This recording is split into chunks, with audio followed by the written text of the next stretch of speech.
Jadi di chapter ini scan dimulai dari Maiko yang mengingat peristiwa saat mereka dilatih menjadi ninja.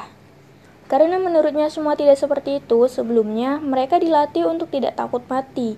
Hal itu juga berlaku untuk para ninja perempuan. Karena mereka ninja yang lemah secara fisik, jadi mereka hanya bisa mempertaruhkan nyawa mereka. Nah, posisi mereka udah berpindah nih di hutan. Kemudian, Uji Tengen meminta para istrinya untuk memikirkan nyawanya mereka sendiri, dan dia meminta untuk istri-istrinya kembali ke tempatnya harus dalam keadaan hidup. Gak peduli tugas apa yang mereka tinggalkan, yang penting mereka itu harus hidup. Uji Tengen sebenarnya sadar kalau kepada ninja gak seharusnya ngomong kayak gitu dalam pekerjaan, tapi dia tetap aja itu gak peduli. Selanjutnya, Uji Tengen menetapkan urutan-urutan prioritas yang layak hidup. Aku menetapkan urutan prioritas hidup untuk yang jelas dan elok. Pertama, kalian bertiga. Lalu para manusia terhormat. Kemudian aku, kata Uji Tengen. Para istrinya bingung kan karena Uji Tengen menetapkan peraturan seperti itu. Makio pun berpikir, apa tidak masalah berkata seperti itu?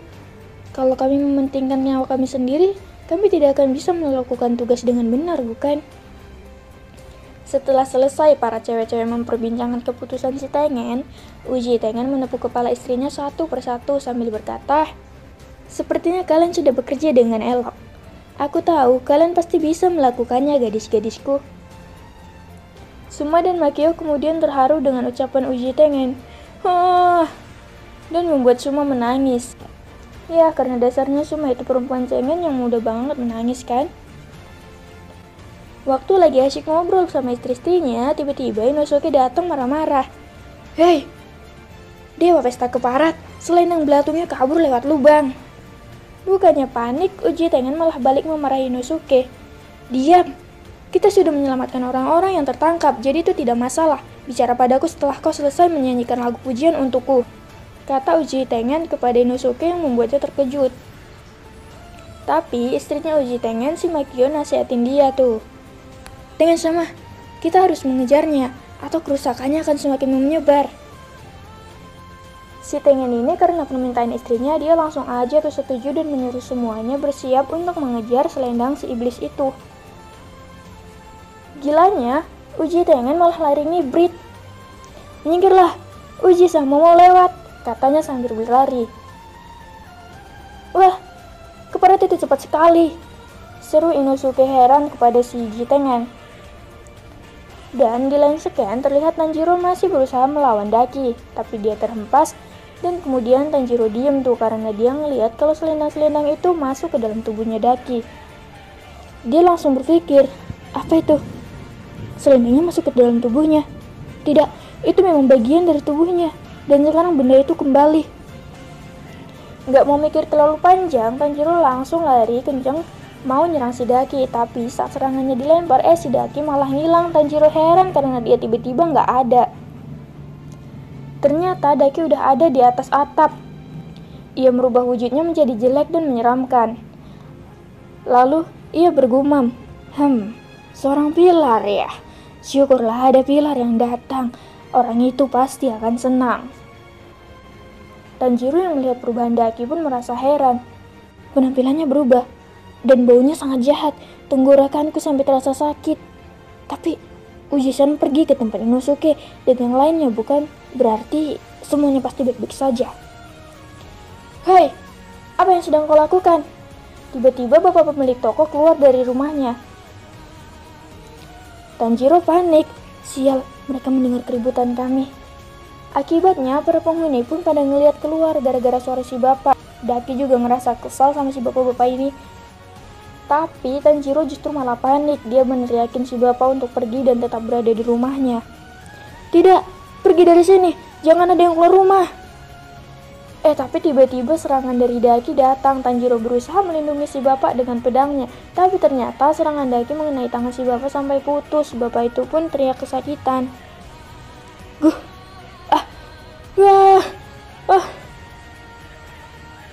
Sedangkan Tanjiro panik melihat beberapa bangunan rusak akibat ulah si Daki, bahkan sampai mengenai beberapa warga. Ada juga yang sampai meninggal dan terpotong tubuhnya. Semuanya menjerit kesakitan. Sedangkan Tanjiro berusaha untuk meringankan luka si bapak-bapak ini tadi dengan cara mengikat tangannya agar darahnya nggak ngalir terus. Tenanglah, Anda akan baik-baik saja. Cepat gunakan tali ini untuk mengikat tangan Anda. Kelihatan kan muka si bapak tuh kesakitan banget. Daki yang merasa nggak berdosa itu beranjak pergi mau ninggalin mereka dengan berjalan di atap. Tanjiro yang di bawah menghentikan langkah Daki. Tidak bisa dimaafkan. Beraninya kau melakukan semua ini, kata Tanjiro dengan kesal. Si Daki yang kelihatan kesal pun karena ternyata Tanjiro masih hidup, ia mengatakan, "Hah? Kau masih bisa bicara? Aku sudah muak dengan keberadaanmu. Hidup kalian itu tidak ada artinya. Dasar manusia-manusia menjijikan. Membusuk saja sana di neraka." Pop, pop. Saat Tanjiro lagi dengerin si Daki, ada ibu-ibu yang minta tolong ke siapapun yang melihatnya untuk menolong suaminya yang sekarat. Tapi langsung ditepis sama bapak-bapak tadi. "Bahaya, jangan kemari," kata si bapak itu. Tanjiro marah dengan keadaan itu, matanya ngeluarin darah, emosinya juga semakin tak tertahankan. Tapi dalam kondisi itu, Tanjiro mengingat isi surat yang disampaikan oleh Rengoku. Yang inti suratnya itu memberitahu bahwa ia yakin Tanjiro adalah orang yang terpilih untuk menggunakan jurus napas matahari, karena dia punya tanda lahir merah di dahinya. Tapi segera ingatannya itu ditepis. Tanjiro tidak yakin kalau dirinya adalah orang yang terpilih, karena tanda di dahinya bukanlah tanda lahir, melainkan tanda bekas luka bakar saat dia melindungi adiknya yang tidak sengaja menjatuhkan tungku. Kemudian dia memperparahnya saat seleksi final. Tapi Tanjiro pernah mendengar kalau ayahnya punya tanda merah di dahinya, dan dia berpikir bahwa dia beda dengan ayahnya. Tapi meskipun Tanjiro merasa bukan manusia terpilih dan gak kuat, dia gak mau nyerah gitu aja dari seseorang. Tidak peduli siapa orangnya, karena menurutnya ada orang yang tidak mempunyai hati di dunia ini dan suka membunuh dan menyebarkan penderitaan.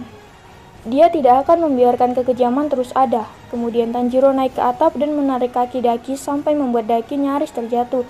Ia langsung menebaskan pedang ke kaki si Daki sampai putus. Daki panik, dia tersungkur cukup jauh. Tanjiro yang matanya penuh sama darah, bagaikan orang yang sedang kesurupan, ia mengatakan, "Nyawa yang telah hilang tidak akan pernah kembali. Mereka tidak akan kembali. Makhluk hidup yang bernapas tidak hidup seperti iblis. Kenapa kau merenggutnya? Kenapa kau menindas nyawa orang-orang?" Si Daki gak merasa asing sama perkataan yang dikeluarkan.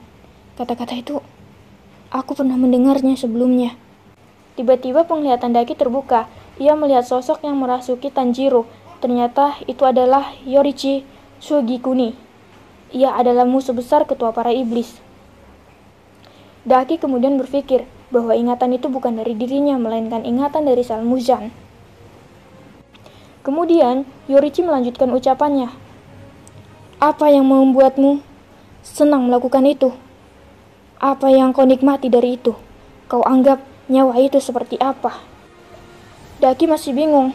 "Siapa? Aku tak tahu." Kemudian Yorichi melanjutkan kembali perkataannya. "Kenapa kau tidak tahu? Bagaimana bisa kau lupa? Ini bukan dariku. Ini bukan ingatanku." Fikir Daki. "Ini ingatan dalam selku. Ini ingatan dari Salmuzan sama. Kau mungkin juga manusia dulunya. Kau pasti sudah banyak kesakitan, menderita dan meneteskan air mata." Daki gak terima dengan ucapan tersebut. Dia langsung meninju atap rumah orang. Dia berkata bahwa dia tidak mengingat apapun dan dia sekarang adalah seorang iblis. Gah. Tutup mulutmu. Aku tidak mengingat apapun tentang masa laluku. Aku iblis sekarang dan masa laluku tidak ada kaitannya. Dia memberitahu pada Yorichi bahwa iblis tidak menua. Iblis tidak menua. Kami tidak perlu uang untuk makan. Kami tidak jatuh sakit. Kami tidak mati. Kami tidak kehilangan apapun. Dan iblis kuat yang cantik, bebas melakukan apapun. Tanjiro yang merasa muak langsung berkata, "Baiklah, cukup." Ia langsung berlari ke arah Daki. Tiba-tiba Daki mengeluarkan jurus darah yang bernama tebasan selendang berlapis. Ia berpikir, "Kau tidak bisa menghentikanku karena kau bodoh. Serangan bergelombang ini tidak memiliki titik buta." Ia berpikir kalau Daki pasti akan kalah, karena tanpa mengeluarkan jurus kuat itu saja Tanjiro sudah lemah tadinya. Tanjiro. Untuk pertama kalinya ia menggunakan jurus tarian Dewa Matahari yang bernama Matahari yang Membara. Dengan sekali tebasan, selendangnya putus dan mengeluarkan darah. Daki mengalaminya merasa sakit. Daki heran dibuatnya. Rasa sakit apa ini? Bagian yang terpotong. Terasa seperti terbakar. Aku tidak bisa meregenerasi dengan baik. Orang ini harusnya sudah terluka parah. Normalnya, jika dia bergerak setajam itu, tubuhnya pasti akan terbelah. Dan bagaimana bisa selendangku terpotong? Selendangku bahkan lebih keras dari sebelumnya. Dia semakin bingung. Bukannya Tanjiro yang terbelah, malah selendangnya yang terpotong. Dan tangannya kini gemetaran. Dia berpikir kalau itu dari Salmuzan. Tanjiro yang sudah emosi sekali, dia bergerak maju dan menyerang, sedangkan Daki masih heran dengan pergerakan Tanjiro yang lebih cepat dari sebelumnya. Dia juga heran, manusia, tapi kenapa tidak merasa sakit? Saat Tanjiro mengayunkan pedangnya ingin memenggal leher Daki, tiba-tiba dia merubah lehernya menjadi selendang agar tidak bisa ditebas.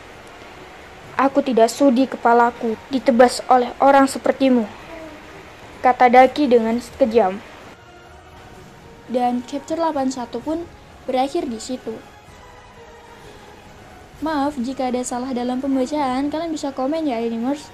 Kalau suka dengan channel ini silahkan subscribe ya. Terima kasih karena telah berkunjung ke channel kami.